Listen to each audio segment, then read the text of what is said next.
Asian straight shooter. Toxic Western values. Asians do it better. Yes, I'm talking about sex. By Ray Tanotska, 17th September 2021. Give me a few pages of a tantalizing sex book and I'm good for the night. Don't get me wrong, I'm not talking Harlequin, I'm talking Sunu Jing. Growing up in Australia, sex was surreptitiously taught to be used as a tool. Through our media, we imbibed that our sexual status conferred our social standing, measured our bravado, and even determined our earning capacity. Australia's Sugar Babies link. The more flesh we showed while proclaiming chastity, I'm not that kind of girl, the more enlightened and contemporary we appeared. Naturally, the line between being a Madonna or Pope Gregory Mary Magdalene was deliberately obfuscating. Just to clarify, when I say Madonna, I'm not talking about this vintage poser, okay? Picture of Madonna. Western values can't discern the difference between sex and the worth of a woman. What has perplexed me for the longest time is the duplicitous nature of the Anglo-West in indoctrinating its daughters to disassociate the way they dress, talk, and behave as having any correlation to their appraisal as a sentient being, yet in the very same breath appearing like the local Bun's joyride renders the likeness of a patriot's veiler. Is showing your underboob really so risque, daring, or fearless? 3 pictures of celebrities in revealing dresses. Let's do some thinking of our own, shall we? We need to ignore the anesthetized opinions of journalists who grovel up to the group who butters their bread. Writers these days would have no qualms in recommending you shave off all your hair to buy the wigs they are assigned to promote.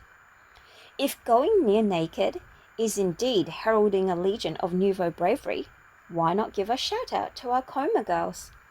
These Hollywood types are only fearless in a glasshouse nursery, flanked by bodyguards who make sure their 13-centimeter heels used to complete their outfit, fabric would have been the other option, will never experience the phenomenon of motion.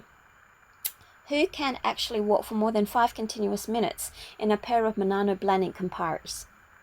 Meanwhile, our Nigerian sisters are strolling around with even less security than Riri's laser precision diamante dress, but they are hauling water, holding rituals, and attending to their agricultural duties. Aren't these women equally, if not more courageous than Megan Fox shopping in a green bodysuit if we use social nudity as a barometer for bravery? Instagram picture of Megan Fox in green bodysuit with caption, "Let's talk about it." Yes, indeed. Let's talk about American female insecurity. Imagine being in your mid-30s, with 3 kids in tow, ditching your life partner of more than a decade for a bottle blonde while trying to outdo your former 18-year-old self. Would you like fries with your midlife crisis? 2 pictures of Machine Gun Kelly with different hair color. Something tells me that MJK's, Machine Gun Kelly's drapes ain't gonna match the carpet. Back to the brave nudity. Cheers to our Nigerian girls. Picture of Nigerian coma women. Nigerian coma women in elation, probably after participating in a heated patchwork contest. Or maybe life is just good when the West can't brainwash your self-esteem into the gutters. What would this look like to E.T.? Picture of E.T. I'm not the first person to use this hypothetical, but it's a goodie, so let's go with it. Imagine if you were an alien who just landed on Earth and knew nothing about the social demarcation, nor fashion, on who is worthy of emulation and who is not. Would you not think the following 2 images parallel the same objective? First picture, black and white. White man with native naked woman. Colonialism at its finest.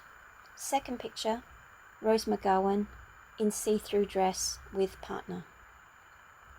A celebrity, Rose McGowan, showing how similar Western women are to traditional colonial booty. You say, but women in the West have a choice in that they freely choose to wear these outfits. Funny how these independent choices all adhere to the same format. If this is individualism, we have no need for conformity. 3 pictures of near-naked celebrities. If you were said alien, you would get the distinct feeling that on planet Earth, one half of the population runs around with exposed secondary sexual characteristics and the other not. At this point, it will be difficult to ascertain who has more strength. Does the exposed half have skin capabilities to deflect harmful UV rays? Are there evolutionary defense mechanisms such as camouflage or wolverine claws embedded in the memories, which allow the female of the species to use nothing more than a strategically placed string and a bitchin' attitude as an aperture-opaque shield? If upon further explanation, the alien understands that the female not only has less muscle mass, she concomitantly comes with weaker abilities in focusing on a target if her body concentration is not centralized. In rifle shooting, both genders are equally capable. However, in pistol shooting, men outdo women consistently. To read, click here. In running, lifting heavy objects, and is more prone to harm upon chemical exposure. The biggest irony of the most exposed half is that the skin covering her entire being is actually 20 to 25% thinner than her male counterpart. Why on earth is she the one running around buck naked? By now, E.T. is desperately trying to call home, adamant that he has found an evolutionary paradigm that puts a guillotine to Darwinism. Survival of the weakest is the de jure law on the pale blue dot. E.T. draws a conclusion. The females emanating from the West are mentally defective. This is the group that looks at other women who are much more well physically protected, clothed, as being oppressed and deficient in vitamin F, freedom, while they themselves, crippled in spine-contorting Jimmy Choos, wearing scraps of fabric, unable to run or even walk for 10 minutes on asphalt without becoming bold-legged, are in fact liberated and free. Hooray! Critical thinking has ceased to exist, and true oppression and misogyny has not only made a comeback, it has been rebranded as emancipation and is now embraced with open arms by Western women. E.T. has his final epiphany. He, at long last, has found a species that can survive without a brain. It's not only I who can see the banality of Western logic. Most who actually use the frontal cortex can. Here is one wide-awake Malaysian millennial, the curious Confucian, who understands the difference between faux strength, chastising your own culture, pretending you've taken the red pill because you seek the white applause, and real confidence. Realize that we shouldn't even be seeking Western approval when Chinese, Indian, Persian/Iranian culture has never met with Thanatos, god of death, when so many other cultures have perished. The following opinion is by Curious Confucian, the_C_atheist. You know what's funny? Is that the Anglo-West is so steeped in hubris. They, even uni professors, actually say shit like, the West is held to exceptionally high standards. We are often criticized for patriarchy and sexism. But compared to the Middle East and Asia, it is far better to be a woman in the West. Yet in Singapore and Malaysia, the women are making great career strides. You go on a dating app and 80 to 90% of the time, the girls will be some career climbing professional. In the West, their idea of empowerment, as you say, means dressing like the town hook. Take black tie events, for example. The men are criticized if they show any skin, yet the women are expected to dress sexy for the male gaze. Look at Western magazines like GQ, naked/highly specialized women juxtaposed with fully dressed men. They then say that Western women are empowered. Yet if a man wanted to also show skin and be sexy, they would paradoxically laugh at him. So it occurred to me that the West hasn't really empowered women, but has merely made them objectify themselves and confuse that with empowerment. A stupid despot may constrain his slaves with iron chains, but a true politician binds them even more strongly by the chain of their own ideas. It is at the stable point of reason that he secures the end of the chain. This link is all the stronger in that we do not know of what it is made, and we believe it to be our own work. Despair and time eat away bonds of iron and steel, but they are powerless against the habitual union of ideas. They can only tighten it still more, and on the soft fibers of the brain is founded the soundest of empires. Joseph Michel Antoine Savant. What is sex? Look at the following two images. Which one is sex? Picture of Marilyn Monroe. picture of a woman squatting on a toilet. If you said Monroe with her bedroom eyes, you're an idiot. It's number 2. Sex is a bodily function. It doesn't come in 50 bloody shades, nor is it a mark of man/womanhood. You don't have to put white sheets under your bed to quiz your hymen, and you certainly don't do it to get an A in your calculus class. All these are dysfunctional syntaxes of a perfectly natural body function.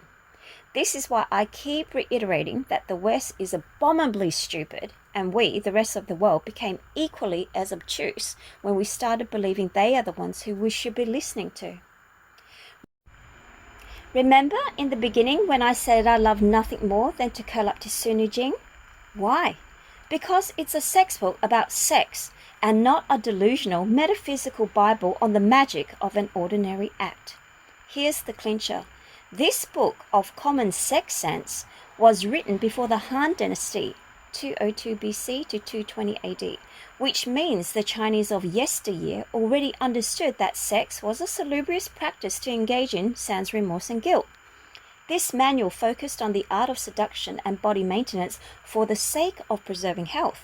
It was not a book like the School of Venus that turned sex into a clandestine, lurid, morally ambiguous concept to be engaged in at the expense of the other partner. If you are wondering what exactly is the Sunujing, it's ostensibly a running dialogue between the Yellow Emperor, Huangdi, and the Prime Lady. The Prime Lady is a celestial being whose sexual repertoire would put Heidi Fleiss firmly in the kindergarten league. The following quotes are taken from Sunujing by Huangdi. Sexual intercourse between men and women has its inherent regularity and naturally has the laws and rules that it must follow, so that both sides feel happy, healthy, and energetic. Well, is there any shame in humping? You know, like what they indoctrinate you with in Abrahamic religions. As long as your 5 or 6 organs have no disease, it is healthy and peaceful, your facial features will naturally have luster, and the skin will naturally be rich and fit. After each one-time rendezvous, you will feel that the body is full of vitality and blood, and the energy is extraordinarily full, as if it has increased by 100 times. Your sexual partner will also trust and respect you more. What do you need to feel embarrassed about? If you get your carnal recipes from Pornhub, maybe it's time you upped your game by actually understanding how men and women are really turned on. There are 5 signs, 5 kinds of desires, and 10 kinds of unconscious movements which allow the man to observe the changes in the woman's emotions and feelings. And now a tip for the ladies. Don't suck in your gut, bulge it out for a better effect. Bulge the belly. The purpose of this is to shrink the muscles of the vagina through the muscle tension of the whole body and squeeze the man's penis hard, thereby increasing his sexual pleasure. And now let's talk peony, or what the uncouth West pejoratively calls the cunt or pussy. Notice the vulgarity of Western vernacular in addressing the sacred organs of the female. And Asians are supposed to be misogynistic. Don't know about you, I personally prefer this picture of a peony to this picture of a surprised cat. So how does one keep one's floral garden in full bloom? The specific method is, let the woman lie sideways on the bed and bend her 2 thighs forward. The man is lying on the bed, letting the penis stimulate the woman's vagina from below and intersect each other with 4 nines. That is to say 36 sexual intercourse, and after the completion, stop.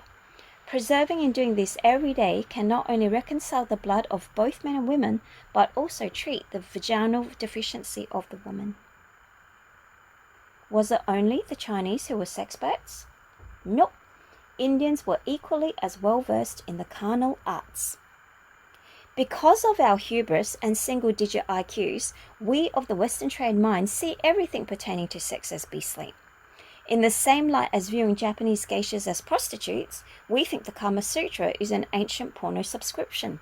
It's not at all. It's a book heavy on natural laws governing attraction.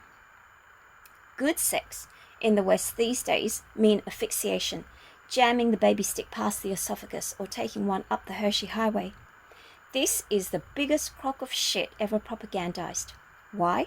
because these sexual psychopathic acts stem from countries where everything is oppressive.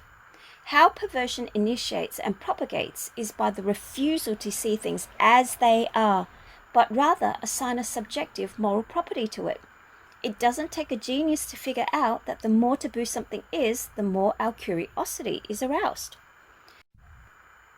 Abrahamic fundamentals instill the loathsome and unwholesome weight to sex, rendering it only appropriate for reasons of procreation, but never on the prospects for maintaining physical and mental health. This is why homosexuality was not a sin in Asia until European colonization, but historically condemned to eternal damnation in the West.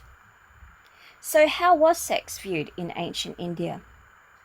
In Bharat, the land of mystiques, gurus, and all things transcendental, wasn't sex considered too base to be engaged in? Once again, no. Penalizing nature's proclivity has its nexus only in the West. The following quotes are taken from the Kama Sutra of Vajrayana by Vajrayana Richard F. Burton. Sexual intercourse, being a thing dependent on man and woman, requires the application of proper means by them, and those means are to be learnt from the Kama Shastra. The non-application of proper means, which we see in the brute creation, is caused by their being unrestrained and by the females among them only being fit for sexual intercourse at certain seasons and no more, and by their intercourse not being preceded by thought of any kind. Note the explanation. Though sex is engaged in by all species, the demarcation between mere brute and human lie in the fact that men and women engage with each other post-coital. We don't just use the partner for sex and dismiss them after. We form a bond, and a society emerges because of this interaction. The notion of Shiva Shakti consciousness, male/female, resides in everything. Hence, it is deleterious to subjugate any gender because it's harmful to one's self as well as to the other. You're full of it, Ray. We all know the Kama Sutra is a manual on how to transition from doggy style to helicopter. Cartoon. Woman and a man humping her leg. With a speech bubble. You fucking idiot. That's not what I meant by doggy style. Let me say straight up. The Kama Sutra is hard to master. All puns welcome here. Do you actually know what it takes to be attractive in ancient India? You think spilling out of a yellow polka dot bikini is all there is? Think again, sweetheart. To qualify as desirable, one must be intimately acquainted with the technique of charm, wit, and showmanship. The following is not an exhaustive list of the learnings one must have to be considered hot, but a mere aperitif to whet the appetite. 1. Solution of riddles, enigmas, covert speeches, verbal puzzles, and enigmatical questions. A game which considered in repeating verses, and as one person finished, another person had to commence at once, repeating another verse, beginning with the same letter with which the last speaker's verse ended. 2. Practice with sword, single stick, quarter staff, and bow and arrow, drawing inferences, reasoning or inferring, carpentry or the work of a carpenter, architecture or the art of building. 3. Gardening, knowledge of treating the diseases of trees and plants, of nourishing them and determining their ages. 4. The art of understanding writing in cipher and the writing of words in a peculiar way, the art of speaking by changing the forms of words. It is of various kinds. Some speak by changing the beginning and end of words, others by adding unnecessary letters between every syllable of a word. 5. Mental exercises, such as completing stanzas or verses on receiving a part of them, or supplying 1, 2, or 3 lines when the remaining lines are given indiscriminately from different verses, so as to make the whole an entire verse with regard to its meaning, or arranging the words of a verse written irregularly by separating the vowels from the consonants, or leaving them out altogether, or putting into verse or prose sentences represented by signs or symbols. 6. Knowledge of the art of changing the appearance of things, such as making cotton to appear as silk, coarse and common things to appear as fine and good, various ways of gambling. 7. Knowledge of the rules of society and how to pay respect and compliments to others, knowledge of the art of war, of arms, of armies, etc. And before you get antsy and cheer it out, that's sexist. Why do women need to have such high standards? These skills are recommended for both genders to possess. So much for fronting up with half your ass hanging out and expecting all the males to enshrine you. Idle butt cheeks are a dime a pair, but donkadonks that can knit you an alpine sweater is what the ore is. No sexual boxes in traditional Asian cultures. You can be you. Whoo-hoo! Onomatopoeia for wolf whistle. Who's this sexy lass? Picture of Indian mythological goddess Ganika. She is Ganika, and in Indian mythology, a prostitute who became spiritually enlightened through a chance encounter with an old man and his parrot. The notion of a woman plying her charms for her livelihood wasn't censured in India as it was in the West. Common parlance referred to these ladies as public women, and terms used to address them were euphemistic. There are two types of public women, Ganikas and Nagavadus.